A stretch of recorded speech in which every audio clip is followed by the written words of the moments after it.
ఇంట్లో ఒక 4 మంది పిల్లలు ఉన్నారనుకోండి, అలా ఎవరో ఒకరు తల్లిని బాగా పోడుతుంటే మిగతా ముగ్గురికి ఏమన్నా ఏడుపు వస్తుందా, బాధ అవుతుందా, ఈర్ష్య కలుగుతుందా? లేదు కదా. కానీ మన భరతమాత కీర్తిని చాటి చూపిస్తూ మన గొప్పతనాన్ని, మన దేశ గొప్పతనాన్ని చూపించే సినిమా వస్తే అసలు ఆ సినిమా చూస్తే జనాలకి ఏమో బాధ అవుతుందంట. దురంధర్ సినిమా గురించి కొంతమంది ఒక్కొక్క రకంగా బయటపడ్డారు అనమాట. వాళ్ళ బాధ ఏంది, వాళ్ళకి ఎందుకు ఏడుపు వస్తుంది, ఏం సంగతి అనేది చూద్దాం. ఇండియా నుంచి వెళ్ళి గూఢాచారులు పోయి పాకిస్తాన్లో ఉన్నప్పుడు మంచిగా చుట్టుముట్టు బికినీలు వేసుకొని అమ్మాయిలందరూ మోడల్ డ్యాన్సులు చేస్తుంటే వీళ్ళు వాళ్ళతో రొమాన్సులు చేసుకుంటా అసలు మస్తు ఉంటుంది కదా, జబర్దస్త్ ఉంటుంది కదా. ఏం మాట్లాడుతున్నావు నువ్వు, పిచ్చి లేచిందా నీకు అని అంటారు కావచ్చు. కానీ యష్ రాజ్ ఫిల్మ్స్ బ్యానర్ పైన వచ్చిన స్పై సినిమాలన్నిట్లల్లో కూడా గిదే చూపిస్తారు. ఇదే కదా సక్సెస్ ఫామ్లో కూడా.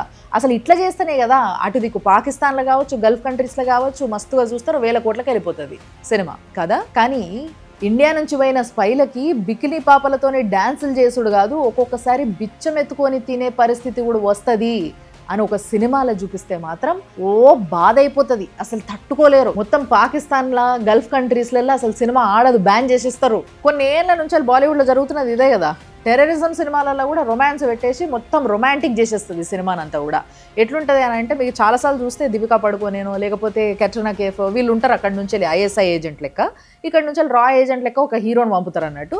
వాళ్ళు వీళ్ళు ఇద్దరు రొమాన్స్ చేసుకుంటారు, ఇద్దరు ప్రేమలో పడతారు. ఎండ్ ఆఫ్ ది సినిమా చూపించేది అదే. అటు పాకిస్తాన్ ఆర్మీ ఇటు ఇండియా ఆర్మీ మాత్రం వీళ్ళే మంచోలు కాదు, వీళ్ళనే లోపాలు ఉన్నాయి, ఇదే కదా చూపించేది. కానీ దురంధర్ సినిమాల అక్కడ పాకిస్తాన్లో గవర్నమెంట్ని మించి ఒక పెద్ద మాఫియా ఎదిగిపోయి అక్కడ ఎట్లా అంటే టెర్రరిజంకి బ్రీడింగ్ ఫ్యాక్టరీ లెక్క తయారైనరు. అటు కరెన్సీ, ఫేక్ కరెన్సీ కావచ్చు, డ్రగ్స్ కావచ్చు, గన్స్ కావచ్చు, అంటే వెపన్స్ ఏవైనా కావచ్చు, టెర్రరిస్టులు కావచ్చు, వీళ్ళందరినీ తయారు చేయడము, ఇటు ఇండియా మీదని అల్టిమేట్గా వదలడము. ఈ పని అక్కడ చేస్తున్నారు, జరుగుతుంది అని కళ్ళకు అద్దినట్టు ఒక సినిమా చేస్తే హృతిక్ రోషన్కి ప్రాబ్లం అవుతుంది. సినిమా మొత్తం బాగుంది కానీ అందులో పాలిటిక్స్ చూపించకపోతే బాగుండు. అసలు పాకిస్తాన్లో టెర్రరిజం పెరుగుతున్నదే పొలిటీషియన్స్ వల్ల, పాలిటిక్స్ నడుస్తున్నదే టెర్రరిస్టుల పైన ఆధారపడి. ఆ విషయం వద్దు మనకి. మనం పోయి మంచిగా ఒక 2 పాటలు చేసుకుందాం, గ్రీన్ స్క్రీన్లో ఫైట్లు వేసుకుందాం, సరిపోతుంది. పోనీ అట్లా నువ్వు కోరు. రాధిక ఆప్టే ఈమె దురంధర్ సినిమా చూసిన తర్వాత ఆమె కమెంట్ ఏం తెలుసా, అమ్మ ఏందా సినిమా, వైలెన్స్ ఏంది అసలు, ఆ వైలెన్స్ చూస్తుంటే అసలు నా పిల్లల్ని సమాజంలోకి వదలాలా నేను కని అని భయం వేస్తుంది. అమ్మ నువ్వు న్యూడ్ సినిమాలు చేసినావు కదా, అంటే మొత్తం బట్టలు ఇప్పుకొని తిరిగే సినిమాలు, అలాంటి సినిమాలు చేసే సమాజంలోకి మాత్రం వదలొచ్చా పిల్లల్ని, బాగుంటుందా?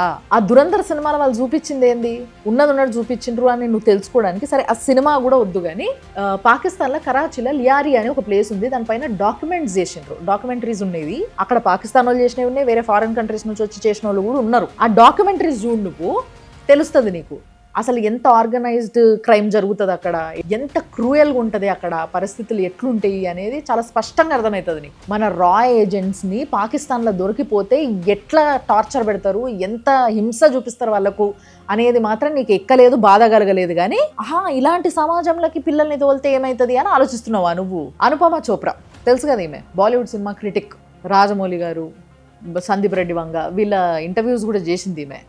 ఈమెమంటుందంటే pro Indian nationalism, anti Pakistani narrative అంట. నరేటివా? నిజాలు కావా ఇవన్నీ? సినిమాలో చూపించింది ఏంది?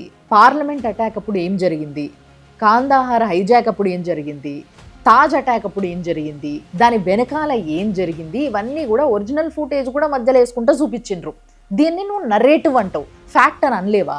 మాట వస్తలేదా? ఇదే బాలీవుడ్కు ఉన్న రోగమే ఇది.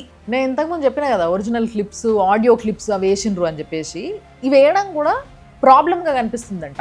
సుచిత్ర త్యాగి ఈమె కూడా బాలీవుడ్ ఫిల్మ్ క్రిటిక్, ఆమె ఏమన్నదో ఒకసారి నుండి. Aditya Dhar makes the bizarre choice of cutting 2 real audio recordings that were recorded between the terrorists and their handlers. ఈమె ప్రాబ్లం ఏంది అని అంటే, అక్కడ మధ్యలో ఆడియో క్లిప్ ఏదైతే వేసిండ్రు అంటే ఈ తాజ్ అటాక్ తర్వాత వాళ్ళు వెనకాల ఏం మాట్లాడుకున్నారు ఫోన్లల్లో అనేది ఆడియో క్లిప్ యాజ్ ఇట్ ఈస్గా ఒరిజినల్ చేసారు కదా, అది వేసేసరికి ఇదేంటి సినిమాలాగా చూపించాలి, మీరు ఒరిజినల్ క్లిప్ ఎందుకు వేసిండ్రు, ఇది మంచిది కాదు అన్నట్టుగా మాట్లాడుతున్నది. ఒకవేళ సినిమాని సినిమాలాగా తీస్తేనేమో ఇది ఒక ప్రాపగాండా అని చెప్పుకోవచ్చు.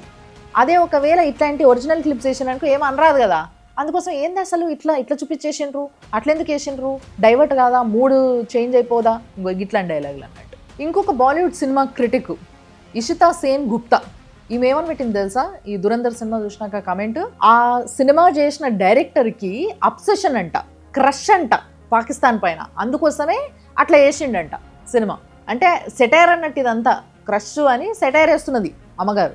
1993లో స్టీవెన్ స్పీల్బర్గ్ ఒక సినిమా వేసింది, షిండ్లర్స్ లిస్ట్ అని. ఆ సినిమాని అందరు మెచ్చుకున్నారు, ఆస్కర్ అవార్డు ఇచ్చిండ్రు. అందులో ఏంది అని అంటే జర్మనీలో నాజీల అరాచకాలు ఎట్లుంటాయి అనేది కళ్ళకు గట్టినట్టు చూపిస్తే చాలా బాగా చూపించినాం, అద్భుతంగా చేసినాం అని అందరూ మెచ్చుకున్నారు. కానీ మన దగ్గర మాత్రం పాకిస్తాన్లో మన పైన ఇంత కుట్ర జరుగుతుంది, ఇంత అరాచకాలు చేస్తున్నారు మన వాళ్ళు దొరికితే ఆడ అని చెప్పేసి చూపిస్తే మాత్రం క్రష్, అబ్సెషన్. దీన్నే ఏడుపు అంటారు. నేను ఫస్ట్ చెప్పినా కదా, కన్న తల్లిని పొగుడుతుంటే కూడా తట్టుకోలేరనమాట, కడుపు మండిపోతుంటుంది. అలాంటి జాతి. ఇట్లా చెప్పుకుంటూ పోతే చాలా పెద్ద లిస్టే ఉంది బాలీవుడ్ వాళ్ళది. కానీ ఏదేమైనా కానీ దురంధర్ సినిమా వచ్చిన తర్వాత పాలిటిక్స్లో కావచ్చు, మీడియాలో కావచ్చు, సినిమాలలో కావచ్చు, మీరు చూస్తే ఆడనే అర్థమైపోతుంది దేశద్రోహి ఎవరు, దేశభక్తుడు ఎవరు అని చాలా క్లియర్గా. దేశంలో ఇప్పుడు ఈ దురంధర్ సినిమా పైన, వందే మాతరం పైన బాగా డిస్కషన్స్ జరుగుతున్నాయి. ఒక థియేటర్లో దురంధర్ సినిమా ఆడుతుంటే దానికి ముందు నేషనల్ యాంథమ్ వచ్చినప్పుడు అందరు నిలబడ్డారు, ఎవరో ఒక ఆడియన్స్ నిలబడలేదట. అందరు కలిసి వాళ్ళని బయటికి దోసేసిండ్రు, నిలబడకపోతే ఉండొద్దు అని చెప్పేసి. సో ఇంతకుముందు లాగా చూసుకుంటూ కూర్చునే రోజులు లేవు. ఇటు పార్లమెంట్లో అసదుద్దీన్ లాంటి వాళ్ళేమో మీ దాంట్లో ఉందేమో తల్లిని పూజించే సంస్కృతి, మాకు లేదు కాబట్టి మేము అసలు నేషనల్ యాంథమ్కి నిలవడము, వందే మాతరం వాడము అని చెప్పేస్తున్నారు. इस्लाम मुसलमान होना हमारे ईमान में मुल्क की मोहब्बत बीच में नहीं आती. हम अपनी माँ की इबादत नहीं करते. వాళ్ళకి మంచి క్లారిటీ ఉన్నది. భారతదేశంలో వండుకుంటేనే మీ భరతమాత అనేది ఏదైతే సంస్కృతి ఉన్నదో ఆ సంస్కృతి మాది కాదు, మీది. అంటే ఒక దేశంలో వండుకుంటూ కూడా ఇది మీది అని అంటున్నారు. అయినా కూడా అంటే భరతమాతకు పూజించము, మాకు ఆ కాన్సెప్టే లేదు అని వాళ్ళు అట్లా మాట్లాడుతున్నా కూడా ఫెమినిస్ట్లకు మాత్రం అసలు ఎటువంటి ప్రాబ్లం ఉండదు, ఇప్పుడు మాట్లాడరు. కానీ పాకిస్తాన్లో మాత్రం లాహోర్ యూనివర్సిటీలో సాంస్క్రిట్ని ఇంట్రడ్యూస్ చేసిండ్రు. దాంట్లో భగవద్గీత, మహాభారతం కూడా సిలబస్లు ఉంది. మన సంస్కృతి నేర్చుకోవడంలో, అది ఏందో తెలుసుకోవడంలో వాళ్ళకి లేదు ప్రాబ్లం. కానీ మన దగ్గర ఉన్న వాళ్ళు కొంతమంది మాత్రం చెప్పుకోవడం ఇండియన్ అని చెప్పుకుంటారు, కానీ వాళ్ళకి మాత్రం ప్రాబ్లమ్స్ ఉంటాయి ఇలాంటి వాటిలో. ఇండియా గురించి కానీ, ఇండియా సంస్కృతి గురించి కానీ ఇంత వ్యతిరేకంగా మాట్లాడడానికి ఇంత భయం కూడా లేకుండా ఎందుకు అవుతుంది, ఎందుకు ఇట్లాంటివి ఎక్కువ జరుగుతున్నాయి రోజు రోజుకి అని అంటే మీకు ఒక చిన్న స్టాటిస్టిక్స్ చెప్తా చూడండి. వెస్ట్ బెంగాల్లో ఎస్ఐఆర్ డ్రైవ్ జరుగుతుంది కదా, దాంట్లో భాగంగా తెలిసిన విషయం ఏంది అని అంటే 15 ఏళ్లలోపే తండ్రులైన వాళ్ళు 12 లక్షల మంది ఉన్నారంట వెస్ట్ బెంగాల్లో. 40 ఏళ్లకే తాతలైన వాళ్ళు 4 లక్షల మంది ఉన్నారంట. గివి లెక్కలు. అంటే వీళ్ళందరూ ఎవరు? వాళ్ళకి ఇండియా పైన కానీ, ఇండియా సంస్కృతి పైన కానీ గౌరవం, ప్రేమ అలాంటివి ఏమైనా ఉంటాయా? 15 ఏళ్ళకే తండ్రులని, 40 ఏళ్ళకే తాతలని ఇట్లా రేషన్ కార్డులలో ఇలాంటి పిచ్చి పిచ్చి అడ్డమైన లెక్కలు చూయించుకుంటా మంచి అన్ని వసతులు పొందుతున్నారు. ఇట్లాంటి వాళ్ళకి ఇండియా గొప్పది, లేకపోతే ఇండియా సంస్కృతి గొప్పది అని మాట్లాడితే ఎక్కుతుందా? ఎక్కదు కదా. వాళ్ళ లెక్కనే మాట్లాడాలి. అవి ఏవి గొప్పవి కావు, మీరు చెప్తున్నది కరెక్ట్ అన్నట్టుగా మాట్లాడేటోళ్ళు అయితేనే వీళ్ళంతా మనోళ్ళే, మనలాంటోళ్ళే, మనలాగానే ఆలోచిస్తున్నారు అని చెప్పేసి వీళ్ళు కుమ్మక్కవుతారు. పండ్ల చెట్టుకే రాళ్ళ దెబ్బలు అని అంటారు చూసిండ్రా.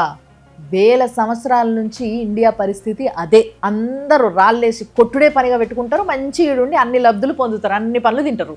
కానీ చాలామంది మర్చిపోతున్న విషయం ఏంటి అని అంటే ఇండియా అనేది గడ్డిపోచ కాదు, మహావృక్షం. ఏం పీకలేరు ఎవరు.